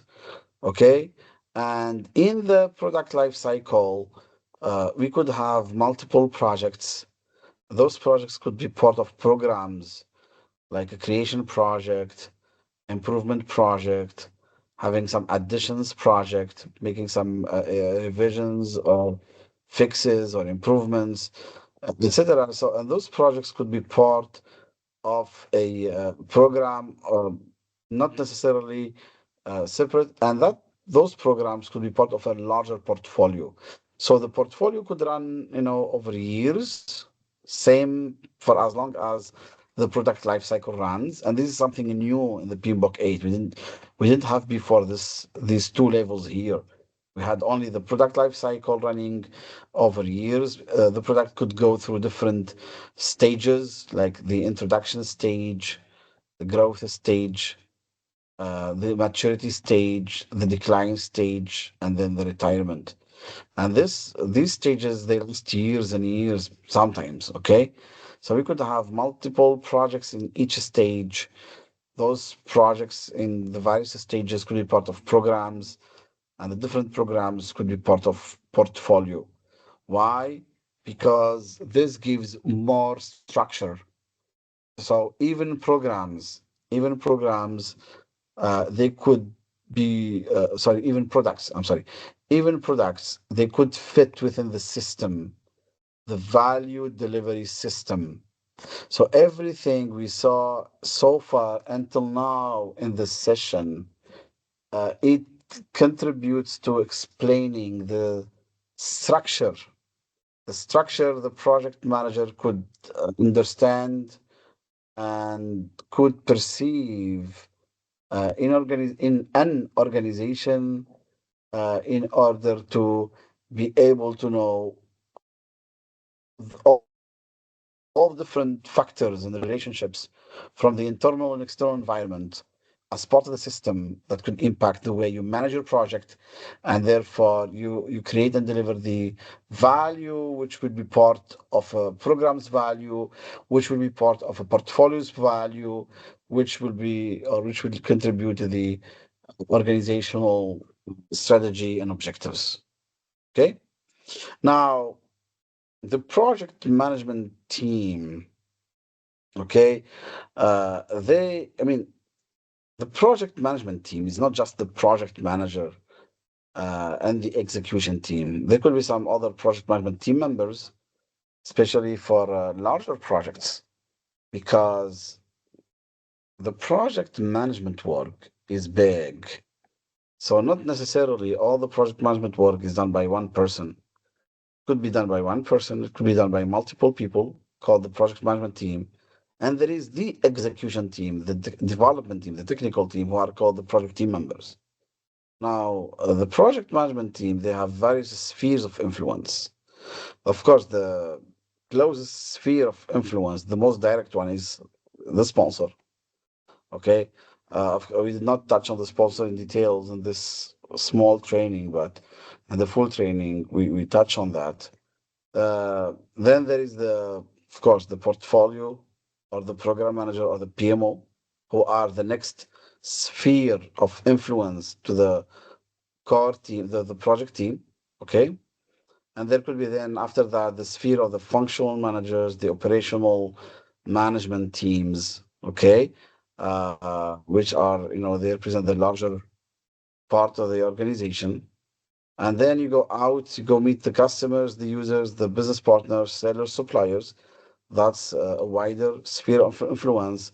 And, and the most low level, there are the regulatory agencies, representatives of government, governmental bodies, etc., etc. So all of this is a sphere of influence of the project management team or the project team with their different roles. And it's very good for you to understand this. And we see them in the chapter of the stakeholders, where we dig into them role by role, one by one. Okay. So therefore, in order to succeed, the project manager or the project management team generally. Now, let me explain to you something. And I had this question in one of those podcast sessions with the PMBOK 8 core team, which took place, I think, in December and January this year. Now, I probably said this a couple of times with the people who had the training, the PMP training with us, um, either last year or the year before. I said it a few times that um, there is more importance given to the team that works with the project manager, even though we are learning how to pass the PMP exam, and the PMP exam is about the role of the project manager, but there is something that I mentioned a few times before, and I will repeat it now because I see it in PMBOK 8. The project manager is no more in a one-man show, one-person show. And it's no more that. The project is no more one person show.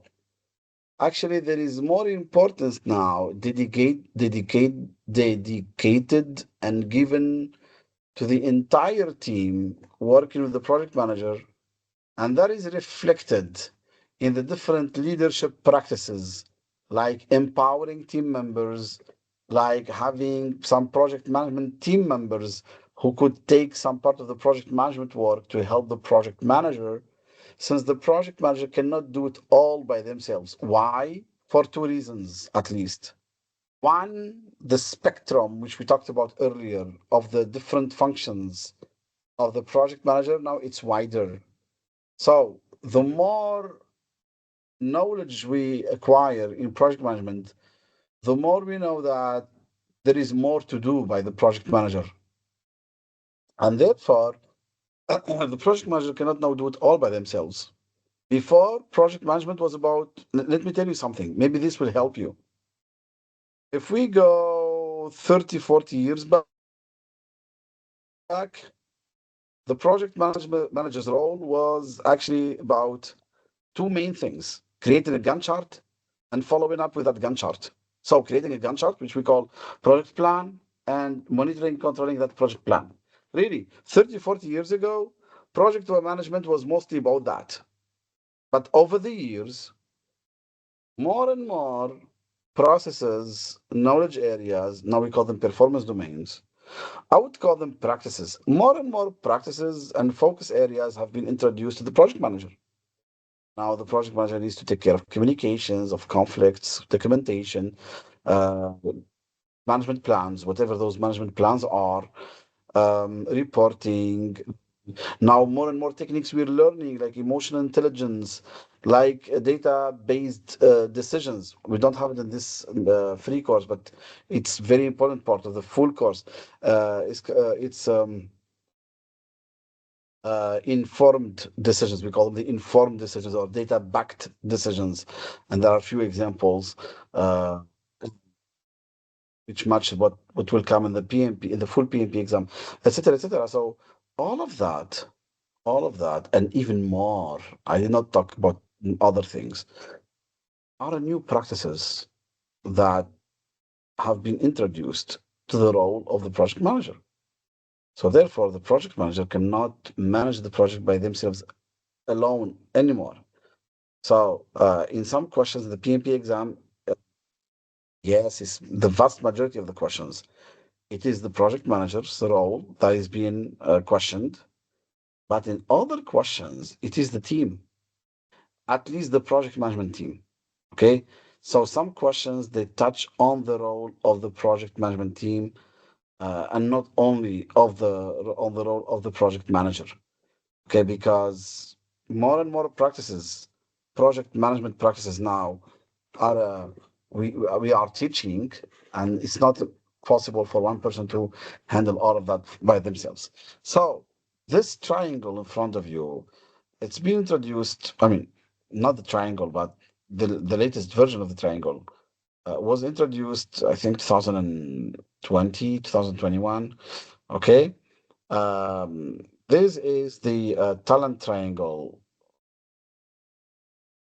developed by PMI, I think decades ago, and it was always updated. Now, the latest version we have is that the key three skills the project management team, and now when I say project management team, I mean the project manager and the people helping him or her with managing the project. They need to have business acumen, okay? Uh, like knowledge about the environment surrounding them and the influence of that environment on their project, ways of working, which means knowing and or mastering different approaches and project management methodologies and approaches, tools, techniques, etc., to know which ones to use and apply on the project, and the power skills. Okay, the leadership, the power skills, the ability to influence positively, to manage emotions, etc. Now, this was the version 5 years ago. However, this new one, this is the newest version. we can see that there is result now added to the middle. So whatever skills you're having, you need to use or know how to use those skills in order to deliver results. Okay? Which means the expected value. And there is something new as well, which I love so much. Whatever skills been used and results being focused on to be delivered, all of that should be governed, or not governed, should take into consideration the social responsibilities we have towards the society or the environment surrounding us, which we already, I think, mentioned when we talked about um, the the principles uh, in the last session or the session before, how to sustain the environment, how to think about the future generations, how to provide value also to the society, etc. So it's a larger topic. There are minimum 10 questions touching on social responsibility in the new PMP exam version. So when I say touching, it means it's being mentioned, whether the focus is on that social responsibility or at least it mentions it. Okay, it mentions it in the question. Okay, so that is so important. At least in 10 questions of the PMP exam, in the new version starting July this year. Okay, all right. Now we will go to the last part of this session, and I really hope you're enjoying this. I tried to make it. I tried to simplify things as much as I could. Don't forget that on Wednesday we will have the fourth session where we will talk about AI. Please stay until the end of this session because there is a code you need, which you need to fill out in the form so you can earn the completion certification of this training. Uh, you just what you need to do is just check my profile on LinkedIn tomorrow. I think tomorrow around noon, GMT plus one, maybe earlier, but earlier, maybe around noon. Check my profile. You will find the post, the summary post. Like and share the summary post. That's one step. Second step, fill out the form with the code, which we will see in one of the next slides. So you can qualify for not only the training completion certification, but also for access to the course material, to the PMP Digital Companion, which we are still working on, etc., etc. Okay, so that would be very nice support from you to the community, so we can share knowledge. All right. Now I wanted to talk about PMO. Okay, why? Why talk about PMO? Because PMO is part of the system, the value delivery system. PMO exists to ensure that the project managers and the project management practitioners and everyone involved in projects, programs, and portfolios, they have what they need to be able to create and deliver value. All right. So traditionally, in all the previous versions, we mostly talked about PMO briefly. Like, there are three types of PMO: support PMO, control PMO, and directive PMO. But I think this new version goes beyond that. So therefore, I wanted to cover a little bit of PMO slides um, to give you the newer perspective, which goes beyond those traditional models of PMO we saw. Traditionally, a PMO is a one size fits all model. So there is one size or one type of PMO. It's process focused. It's got its set of processes which is being applied the same all the time. Okay, PMO was controlling, means verifying the work of the project managers, providing them with templates they have to use, and they have making sure the project managers are following the approval chain, etc. PMO before was more of an administrative role, again, focusing on compliance mostly.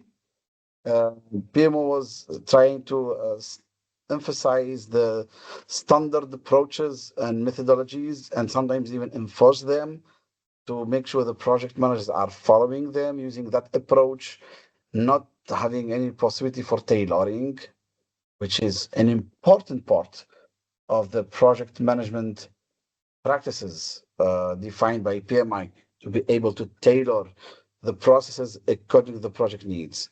And yeah, using the provided templates and tools by the project manager. So that's a traditional PMO. Really, it was like that. It is still like that in many organizations. However, there is a more modern mindset and practice of PMO being introduced. A PMO actually is part of the larger system for being, or for being exactly value focused and trying to act on a strategic level. So this PMO now tries to understand the different needs of the different project managers, program managers, portfolio managers, in order to be able to deliver to them what they need in terms of services, whether they need a specific training, tailored approach, maybe particular tools, etc. All right, in order to be able to be flexible, adaptive, and deliver the expected value. All right. So wherever you see, let me tell you something about project management. Let me tell you something. Really, you need to remember this. In the entire world, the acronym or the two letters AI is everywhere. It's so important. I think in the past 5 years, not 5 years, in the past 3 years, there is no one who does not use AI. As much as you hear AI everywhere now, in project management, it's value. It's value. And really, I've been in the project management industry for almost 20 years, and I can tell you, it didn't use we did not use to using to this word value, at least not in the first 10 or 15 years of my career. It's been emphasized much more now in the past 5, 6 years, maybe. Okay. So PMO in PMI's way of defining the role has become more of a contributor to value creation. Yes, it's defined as a service provider. I redefine it as a contributor to value creation. Okay. So PMO now is having this approach called customer centric service provider.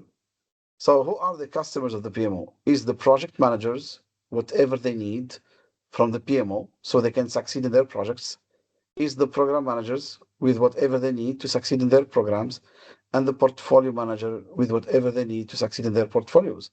So maybe a PMO can provide a certain tool to a certain project manager because that tool fits right with the needs of their projects, but maybe another project manager or a program manager, they will need a different tool. So the PMO as a service provider, they deliver tailored services to the different project management practitioners, like project managers, portfolio managers, program managers. They try to be flexible. They try to be collaborative and adaptive. They try to align resources for maximum value, know how to utilize resources. They try also to respond to the changes in the environment, the project management environment and the organization, so they can help the projects deliver the intended business outcomes. Okay, so the PMO is shifting from just a function or a one size fit all role to more of a service role which tries to provide services to the project managers from inside the organization to help them achieve the intended value. Because the project manager, uh, when they work in a project oriented organization, and 99% of the questions in the PMP exam are about project oriented, or are describing projects in project oriented organizations. So, in such project oriented organizations, a PMO structure is necessary in order to have a complete system for value delivery, and that PMO will try to provide the project managers with anything they need, tailored to their needs. Please remember this word, tailored to their needs, so they can deliver the expected value. So the PMO, they deliver value to the project managers, so the project managers can deliver value to the customer or to the organization. So it's a whole value creation delivery chain. Okay, so it's an entire value delivery system. Okay, so a customer centric PMO, they customize experiences. Whatever experience a PM can have with the PMO is customized and tailored to their needs. They try to be proactive, have proactive interactions. Um, be there for the project manager, support them so they can succeed. Okay, have the mindset of customer first, not process first. Not be rigid with processes. Okay, uh, try to measure the customer success or customer satisfaction. Continuously improve the services you are providing as a PMO. This concept of PMO as a service provider is relatively new. And if you're interested in learning more, we have a full PMI, PMO CP exam preparation course on our YouTube channel. You can go and watch it. You can benefit from it, really. Right? So, as long as value delivery is the focus, then the PMO will be definitely customer centric, because we cannot achieve that value if we're not customer centric. And the same goes for the PM. The same goes for the project manager. So the PM, if they want to be, if they want their team to deliver value, they have to be customer centric. What does customer centric mean? And not plan centric. And that's the difference between being a plan centric PM and a customer centric PM. A plan centric PM is a project manager who rigidly, or sorry, who follows a rigid plan without taking into consideration changes that could impact the defined value, the sought value. So that's a plan centric PM. But a customer centric PM is a project manager who really tries to keep up with the changes in the definition of the value coming from the customer, and try to respond to that by adapting. Of course, let me now underline the word adapting, because many people say it's not easy to adapt because that impacts the schedule, the budget, the contract. Well, that's why when we say adapting does not come without a cost. Adapting comes with a cost. And that cost should be known to the customer and should be approved by the customer. So nobody will be hurt, or nothing will be jeopardized. But so we keep a customer centric mindset as project managers to be able to cope with the changes to value. But at the same time, coping doesn't mean there's no cost, and the customer should be aware and involved in taking decisions about that cost of that change, whatever that change is. Okay. So PMO is beyond one size fits all solutions. So it delivers different types of functions depending on the needs. All right, customized functions based on the needs, a service approach, whether it's operational, consultative, controlling, directive, okay, to best meet the organizational needs. And the PMO, they will have flexible models.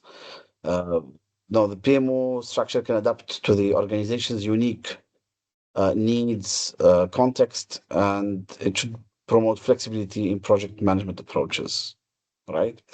There are, in the full course, in the PMI, PMOCP full course, we've gone through, I think, nearly 24 or 30, I don't remember, types of PMOs. Many, many types of PMOs, okay?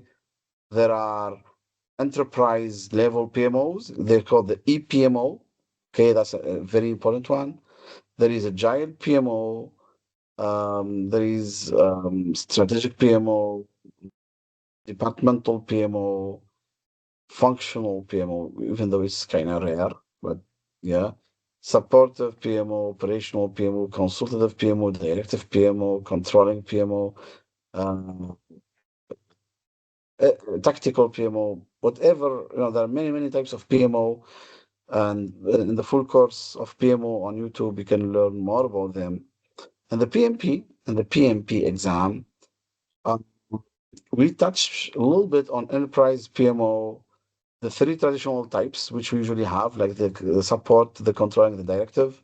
So those three basic ones, supportive, controlling, and directive. Those are three. These three ones are the basic ones we have. And of course, in the full training, we cover them, plus the enterprise PMO, because it's part of the entire or the wider value delivery system. The other ones, like one of the ones mentioned here, they're quite specific. Maybe you will see one of them mentioned in one question, maybe in a drag and drop question, yeah, or the enhanced matching. In one of those enhanced matching questions, we have them in our full course and our simulator. Okay, uh, but usually it's three, four, five types maximum of PMO, which you will see in the in the PMP exam. Okay.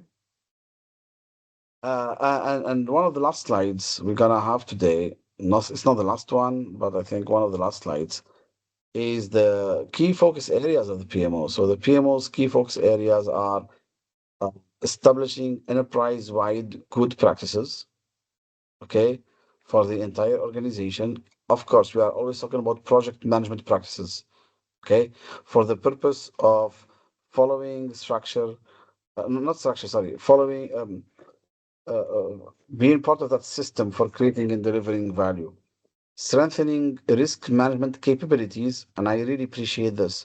This is one of the most important focus areas of PMO. Okay, trying to develop the project management competencies across the organization by providing standard training, customized training, etc., and fostering cross-team knowledge sharing among the teams of the projects, of the project management teams, the program management teams, etc. All right. Um, is it what are the benefits of having customer-centric PMO? Um, well, even though this is relatively new, okay, but a customer-centric PMO can mean improved satisfaction among the project management community or practitioners in the company, higher success rates of projects or programs or portfolios, better collaboration, okay, among the different practitioners of project management, whether within different project teams or the project management office teams, etc. Increase agility, and many people are wondering actually why this course doesn't cover a lot agility. The full training, the full training covers a lot agility, and more, it covers a lot of hybrid project management. We will see in session 4 next Wednesday, not next Wednesday, like in 2 days from now. On Wednesday, we will look at different project management approaches and the AI. So those are the two major parts of session 4 on Wednesday. Types of project management, how they evolved now with version 8, and artificial project management. So please don't miss that session. It's a very, very important session, and please invite your colleagues. Okay? And greater value delivery. You could see value delivery, greater value delivery everywhere. And because that's the mindset. Okay? I think it could easily explain value delivery in 10 to 20 hours. And I think most of my colleagues in the same industry could do the same. Really, we cannot have enough time, or we cannot have enough of explaining what does it mean to be able to create and deliver value, right? Even though it's on a very simple level in the PMP exam, but maybe I would think of having a dedicated course to just value creation and value delivery. All right. Well, okay. And I think the last slide, almost the last slide, related to PMO, and in this session, which is what are the benefits of a PMO to the organization, to the executive leadership, and to the portfolio program and project managers.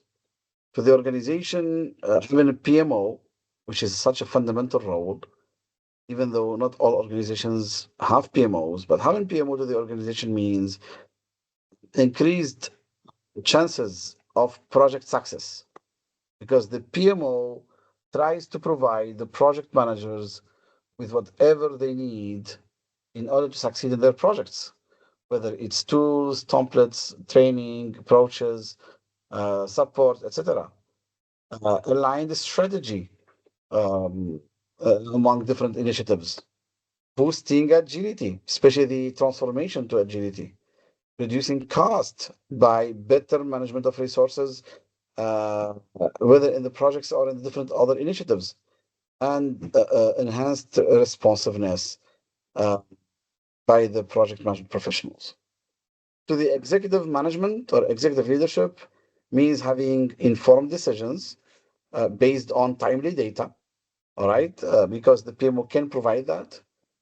Optimized portfolios, better structured, better governed, improved satisfaction among the executives, delivering insights on different uh, initiatives, and driving performance, and even being responsible for part of the performance on projects and programs.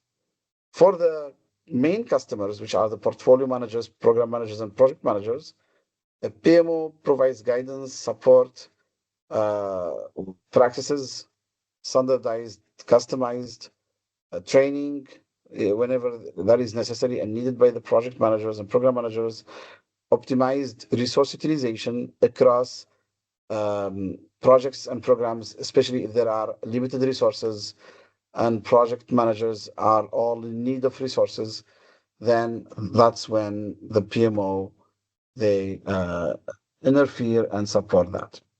Okay.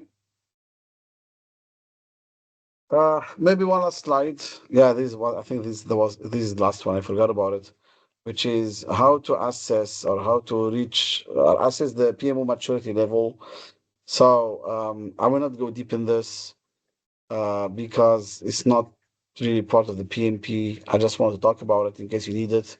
So first, assessing the surface maturity, then comparing gaps with desired goals set for the PMO, then put a plan in place, execute the plan, monitor the progress, and then reassess maturity regularly again until the PMO is matured and it delivers the intended value to the project managers and the program managers as well as the portfolio managers. So I just finished this session. I wanted to give you